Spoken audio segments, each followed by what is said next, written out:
रब्बी शहली सदरी व यसिरली अमरी वहलुल उक़्दतम मिन लिसानी यफ़क़हू क़ौली।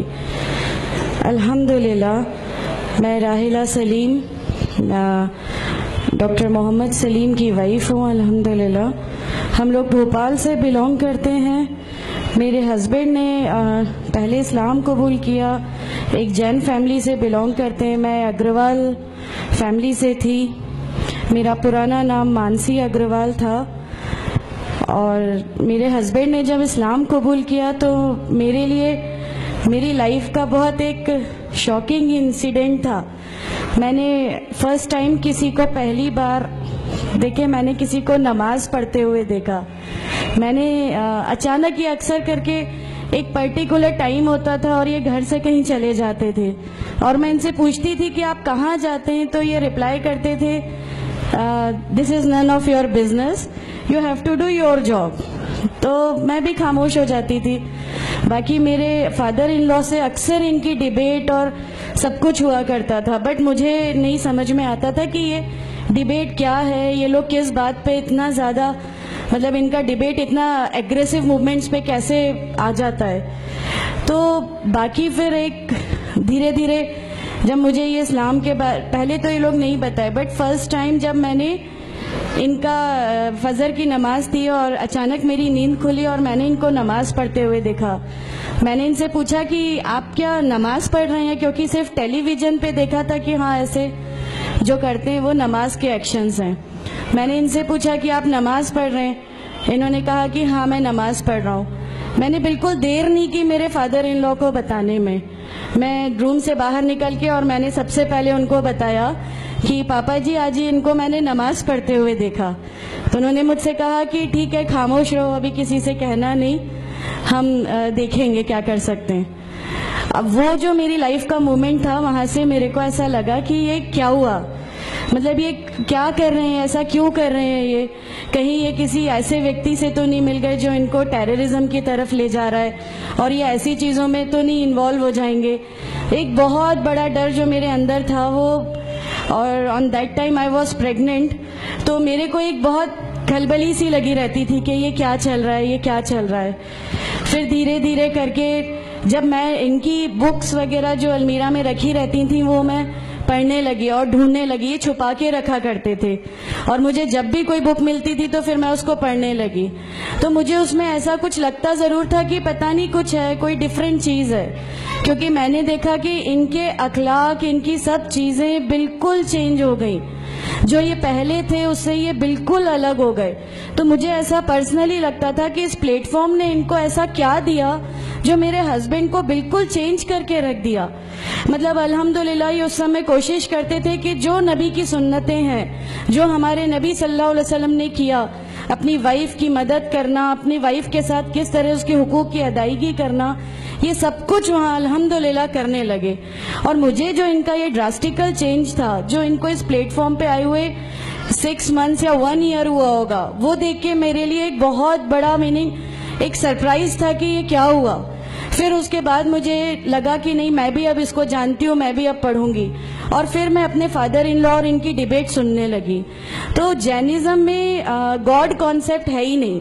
हर वो व्यक्ति जो बहुत ज़्यादा इल्म हासिल कर लेता है, बहुत ज़्यादा नॉलेज हासिल कर लेता है, तो वो एक लिमिट पर आकर नऊजुबिल्लाह गॉड का वो मुकाम हासिल कर लेता है और लोग उसी की फिर पूजा करने लगते हैं, उसी की वर्शिप करने लगते हैं। तो मेरे दिमाग में, मैं अग्रवाल फैमिली से थी, तो मेरे दिमाग में था कि नहीं, हमारे जो भगवान है वो 3-4 हाथ वाले हैं, इनका क्या एक ही गॉड है जिसको जाके आपको पूजना है। तो नहीं, मैं इनसे तो कुछ नहीं मांगूंगी, 3-4 हाथ वाले भगवान ही होते हैं, ये नहीं कुछ वो ऐसा रखते।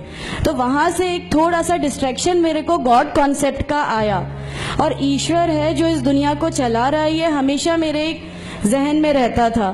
तो मुझे मेरे फादर इन लॉ कहीं ना कहीं उस प्लेटफॉर्म पे आके गलत लगने लगे कि नहीं, ये जो कह रहे हैं वो सही है और इनकी जो डिबेट है उसका एंड जो है वो ये सही है।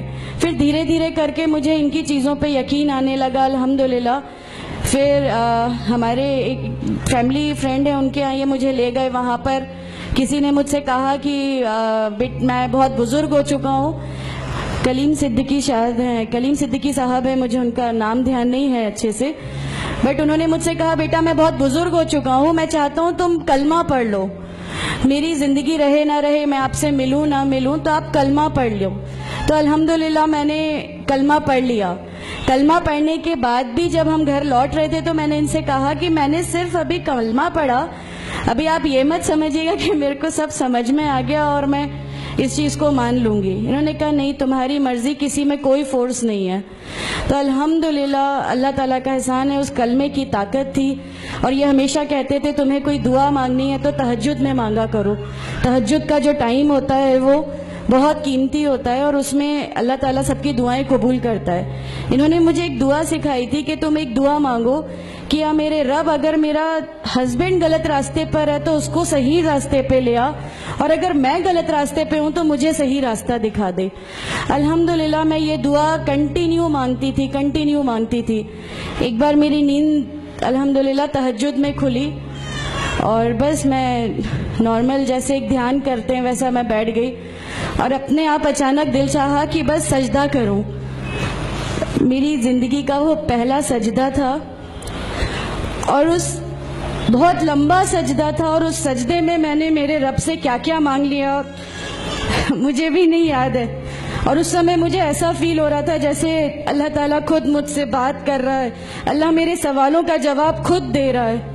अल्हम्दुलिल्लाह बस उसके बाद तो ऐसा लगा कि नहीं, इस्लाम हक है और इस्लाम पे ही चलना है। उसके बाद फिर बहुत सारी परेशानियां लाइफ में आई, सब कुछ आया, बट अल्हम्दुलिल्लाह अल्लाह का एहसान है कि अल्लाह ताला ने हर परेशानी, हर चीज़ को ऐसे ले लिया कि हम लोगों को कभी एहसास ही नहीं होने दिया कि ये कोई परेशानी थी। ऐसा लगा कि अल्लाह की पूरी राह में हम लोगों को रिवार्ड ही मिलना है इस चीज़ का और अल्लाह हमें इसका रिवार्ड ही देता चला जाएगा। अल्हम्दुलिल्लाह बस उस समय से शुरुआत हुई थी दीन इस्लाम की। अल्हम्दुलिल्लाह आगे चल के परेशानियाँ, तकलीफ़ें हर रिवर्ट की ज़िंदगी में आती हैं, लेकिन मैं हर रिवर्ट बहन से ये कहना चाहती हूँ कि अल्लाह की खातिर आप लोग इस दीन में आए हैं, किसी और चीज़ के लिए नहीं आए। तो अल्लाह ही की खातिर इन परेशानियों को भी झेलिए, अल्लाह ही की खातिर झेलिए। अल्लाह ताला अगर आप लोगों से, माशाअल्लाह मैं जब घर से निकली, जब हमारे फादर इन लॉ ने हमें घर से निकाला, मेरे बच्चे की, छोटा बच्चा था, छोटे वाले की सिर्फ एक दूध की बोतल थी, इसके अलावा कुछ भी नहीं था। मैं जॉब करती थी, मैंने अपने छोटे बेटे को माँ के यहाँ छोड़ के जाया करती थी। मेरे मम्मी पापा बहुत ज़्यादा मतलब हम लोगों से डिटैच नहीं हुए थे, एक मोहब्बत थी उनको हमसे, तो उस मोहब्बत के कारण मतलब उन लोगों ने कभी हमारा उस लेवल तक अपोज नहीं किया जो इन लॉज की तरफ से आया। तो जब मैं मेरे मायके गई और मैंने अपने बच्चे को लिया और मैंने कहा कि माँ हमने वो घर छोड़ दिया, हमें उस घर से उन लोग निकाले, ऐसा करके माँ है बहुत रोई, तुम लोग क्यों ऐसा कर रहे हो, क्या करोगे, कैसे रहोगे, दोनों छोटे बच्चे हैं, क्या होगा। मैंने कहा कि माँ आप सिर्फ एक माँ हो ना, वो मुझे 70 माँओं के बराबर मोहब्बत करता है, तो जो रब मुझे मेरी 70 माँओं के बराबर मोहब्बत करता है वो कैसे इस दुनिया में मुझे रुस्वा कर सकता है। सिर्फ एक छोटा सा ये विश्वास था। अल्हम्दुलिल्लाह उस विश्वास को रखते हुए सारी चीज़ें, सब परेशानियां ऐसे अल्लाह ताला ने ले ली कि उसका मेरे पास कोई मतलब कहने के लिए भी शब्द नहीं है। अल्हम्दुलिल्लाह। और मैं आप लोगों से सबसे गुजारिश करती हूँ, और अगर अल्लाह ने मुझे आप लोगों की एक ऐसी बहन बना दिया जो आपकी परेशानियां, आपकी हर उसमें, हमारा घर, हमारी सब कुछ अल्हम्दुलिल्लाह आपके लिए है, क्योंकि हम लोग ठान के बैठे हैं हमारा जीना मरना, हमारी नमाजें, हमारा सब कुछ सिर्फ अल्लाह के लिए है और यहीं से यही लेके हमको जाना है, कोई जवाब हमें नहीं मिलेगी। अस्सलामु अलैकुम व रहमतुल्लाहि व बरकातहू।